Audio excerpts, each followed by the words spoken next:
क्यों आए? एक सवाल है, गरीब नवाज हिंदुस्तान क्यों आए?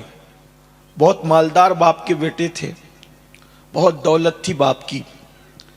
सरकार सैयद गयासुद्दीन रदी अल्लाह तबारक व ताला ने एक मालदार इंसान थे।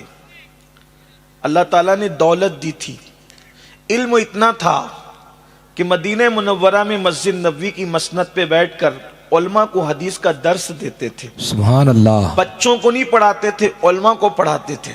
सुभान इतनी अल्लाह। बड़ी हस्ती, इल्मी मकाम वो है मेरे ख्वाजा का, इल्मी मर्तबा है वो गरीब नवाज का। और रूहानियत की बात अगर की जाए तो कोई किसी को शेख कहता है, कोई किसी को शेख कहता है। जब गरीब नवाज ने दरबारे रिसालत में सलाम पेश किया, अस्सलामु अलैका या जद्दी, तो जवाब आया वालेकुमुस्सलाम या कुतुबुल मशाइख बहरो बर, ए समुंदर और खुश्की के पीरों के भी पीर। सुभान अल्लाह।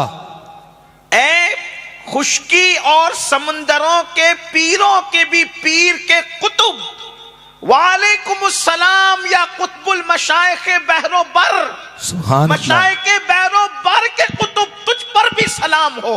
रूहानियत का ये मकाम है, रूहानियत का ये मर्तबा है कि जलसे का नाजिम कुतुब नहीं कह रहा है, कोई खतीब कुतुब नहीं कह रहा है, दरबारे रिसालत से ज़बाने मा औहा से आवाज आ रही है, ऐ कुतुबुल मशाइख बहरो बर। ये रूहानियत का मकाम है। अल्लाहु अकबर। जब इबादत करते हैं, कुरान मुकद्दस खत्म करते हैं, तो गैब से आवाज आती, मोइनुद्दीन हमने तेरा खत्म कुरान कबूल कर लिया और तुझे बख्श दिया।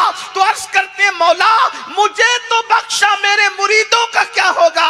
इरशाद फरमाया गया, क़यामत तक तेरे सिलसिले में जो भी मुरीद होगा उनको हमने बख्श दिया है। नारे तकबीर, बख्शिश कर, नारे रिसालत, यानी और से गरीब नवाज चिश्तियों को बख्शिश और मगफिरत की बशारत दी गई है।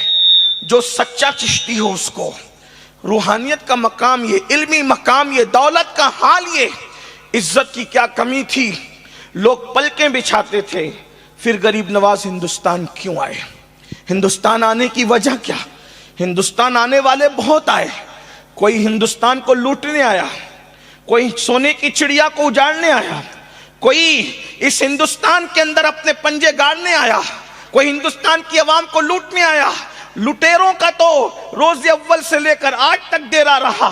किसी ने किसी नाम से लूटा, किसी ने किसी नाम से लूटा, किसी ने किसी नाम से लूटा। लुटेरे तो बहुत आए तारीख में, लेकिन एक लुटाने वाला आया। वाह सुभान अल्लाह।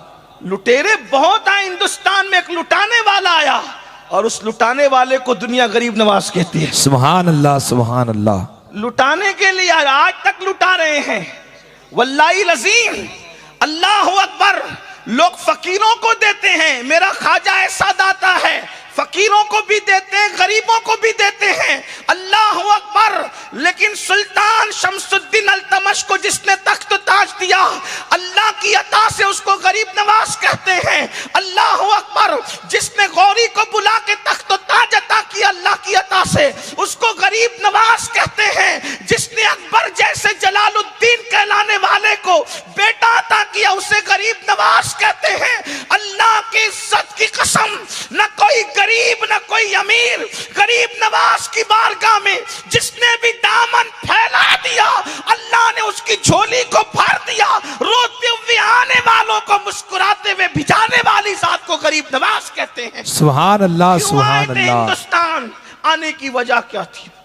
हिंदुस्तान आने की वजह, चूंकि वो उनके नाना के सच्चे जानशीन थे, उनके नाना के सच्चे जानशीन थे। और सरकार गरीब नवाज कहते हैं, रहमतुल्लिल आलमीन ने मुझ पर अपनी रहमत के 100 दरवाजे खोले हैं।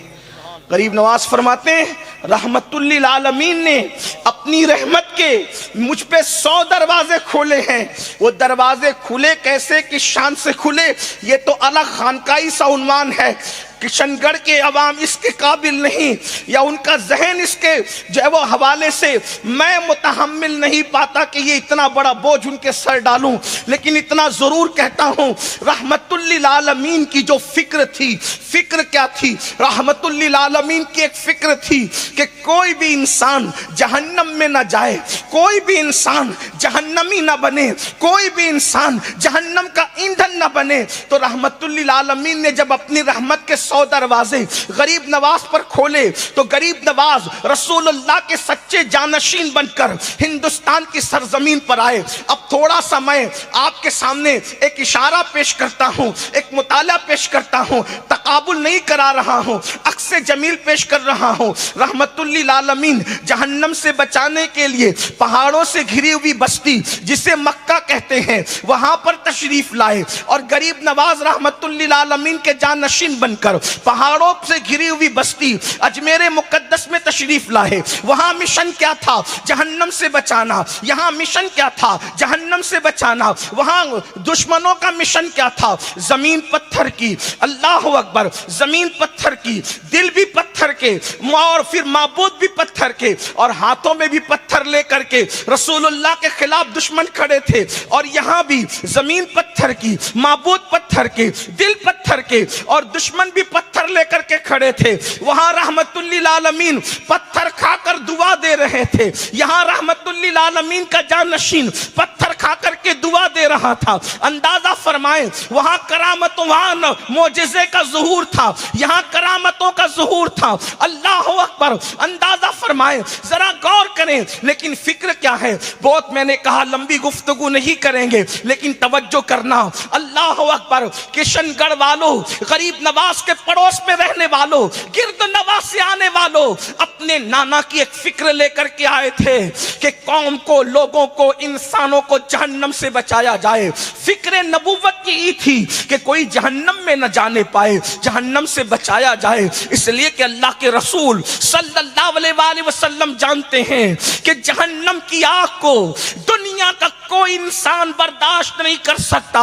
इंसान तो इंसान है, अल्लाह अकबर, जिसके बारे में हदीस पाक में आया है कि पहाड़ भी जिसमें पिघल पिघल जाएंगे। मेरी कौम के जवानों बताओ, जहां पहाड़ पिघलेंगे वहां इंसान के वजूद का क्या बनेगा? इंसान की हड्डियों का क्या बनेगा? इंसान की चमड़ी का क्या बनेगा? ये फिक्र गरीब नवाज को मदीने मुनव्वरा की सरजमीन से हिंदुस्तान तक लाती है। लेकिन एक बात मैं आपको अकली तौर पे, फर्जी तौर पे समझाना चाहता हूं, जहन्नम से बचाने के लिए यहां आ गए, और हमें खुद को जहन्नम से बचाने की, अपनी औलाद को बचाने की कोई फिक्र नहीं। क्यों? क्योंकि ईमान उतना मजबूत नहीं है जितना उनका था। हमारी हैसियत क्या हो गई? हमारी दुनिया की हैसियत दरिया की जैसी हो गई, और हमारी हैसियत मछली जैसी हो गई।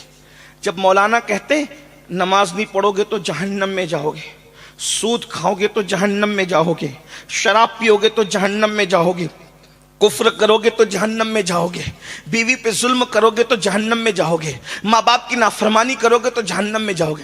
लोग कहते हैं मौलाना ये जहन्नम कहाँ है, किधर है, क्या है? एक बात आपको बताऊं, ये है, आपकी अकल में नहीं आती। इसको देखना कब है पता है? जब मरोगे तो समझ में आएगा कि जहन्नम क्या चीज है। लेकिन मर कर फिर बचने की कोई सबील नहीं, तैयारी का कोई तरीका नहीं। उसको एक आसान जबान में समझो। दरिया में मछलियां हैं, एक दानिशमंद मछली मछलियों में तकरीर करके कहती है, मछलियों उस तरफ न जाना। किस तरफ? किनारे की तरफ न जाना। क्यों? वहां शिकारी बैठा है, जाल में फांस लेगा, निकाल के ले जाएगा, बाजार में बेच देगा, फिर लोग खरीद के ले जाएंगे, काटेंगे, मिर्च डालेंगे, नमक डालेंगे, आग पे भूंदेंगे और चबा चबा कर खा जाएंगे। मछलियां मजाक उड़ाती, ये जाल क्या होता है, हमने तो कभी जाल देखा नहीं। ये शिकारी क्या होता है, हमने तो कभी शिकारी देखा नहीं। और फिर कहते हैं अरे ये नमक क्या होता है, ये मिर्च क्या होता है, ये काटना क्या होता है, पीटना क्या होता है, सेकना क्या होता है, खाना क्या होता है, चबाना क्या होता है, कुछ नहीं है ये सब। ये सब इस बड़ी मछली की फर्जी दास्तान है, इसकी दकियानुसियत है। बताओ अगर वो मछली की बात ना मानेगी तो होगा कि नहीं होगा? जब फंस गई, कट गई, काटी गई, नमक डाला गया, मिर्च डाली गई, आग पे भूनी गई, अब मछली कुछ कर सकती है? कुछ नहीं कर सकती सिवाय इबरत बनने के, बिला तमसील, 1000 बार बिला तमसील। आज आप